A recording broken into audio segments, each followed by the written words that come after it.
Maalaamoiden ja hitsaamoiden ilmanvaihto on kovilla.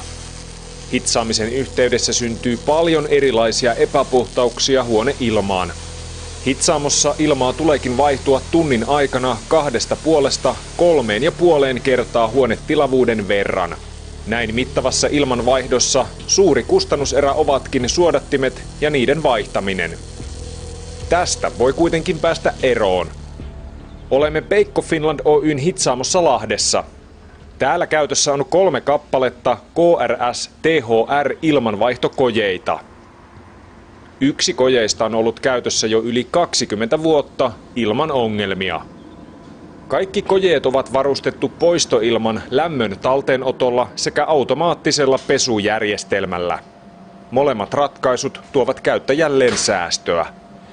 Tässä laitoksessa on laskettu, että siellä roottorit tuottaa täysillä käydessään vuoden keskilämpötilassa noin 385 kilowattia tehoa. Ja tämä tietää lämmön säästössä rahaksi muutettuna 60 000–65 000 euroa vuodessa. Se on merkittävä säästö. Se on suunniteltu eritoten hitsaamoiden ja maalaamoiden tarpeisiin. Tuo kuvassa pyörivä kiekko siirtää lämpöenergian poistoilmasta tuloilmaan erinomaisella hyötysuhteella. Se hyötysuhde tuossa kiekossa niin se on noin 70%. Eli se palauttaa 70% poistoilman lämpöenergiasta ja siirtää se tuloilmaan. Poistoilmaa ei suodateta, vaan ilmassa oleva hitsausjäte jää kiinni roottorin kiekkoon. Roottori pestään automatiikan avulla. Täällä on sisällä automaattinen pesulaite, joka hoitaa tämän pesutoimituksen. Sitten sille syöttää tuo painepesuri kuumaa 70 baarin paineista vettä. Ja sillä tuo laite suorittaa automaattisesti tämän pesun siten, että jokainen kohta tuosta roottorista puhdistetaan.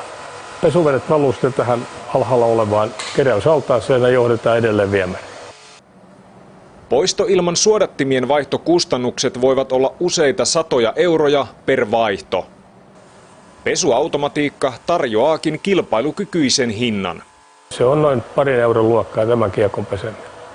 Se on suodattimin verrattuna edullista. Syrjäyttävässä ilmanvaihdossa, kuten täällä, poistoilma imetään hitsausalueiden yltä ja tuore ilma tuotetaan kyseisen tilan läheisyyteen. Epäpuhtaudet saadaan imettyä tehokkaasti poistoilman mukana pois työskentelytilasta. Ilmanlaatu on hyvä ja käyttäjän kokemukset on myöskin, että nämä laitteet on toimineet hyvin. Lisätietoa osoitteesta www.taniplan.fi.